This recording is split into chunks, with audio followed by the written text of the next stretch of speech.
এই একটা কাজ যদি আপনি করতে পারেন, আপনার জান্নাতে যাওয়ার পথ কেউ ঠেকাতে পারবে না ইনশাআল্লাহ। আপনি অন্য কোনো গুনাহ থেকে বাঁচতে যতটুকু পারেন বা না পারেন, আল্লাহর ওয়াস্তে কারোর প্রতি জুলুম যেন না হয়, এই গুনাহ থেকে বেঁচে থাকেন। এতে এত ভয়াবহ যে পশু পাখিদেরকে আল্লাহ তাআলা ছাড় দিবেন না কিয়ামতের দিন।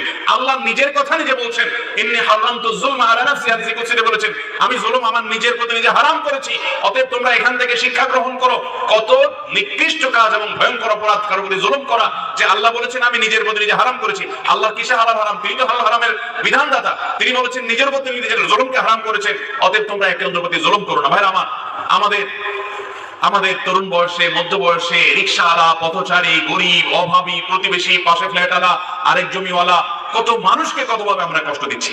দায়িত্বশীল হওয়ার চেষ্টা করবো তো ইনশাআল্লাহ, সচেতন হবো তো ইনশাআল্লাহ। এই একটা কাজ যদি আপনি করতে পারেন, মৌলিক মোটা মোটা ফরজ কাজগুলো করার পর আপনার জান্নাত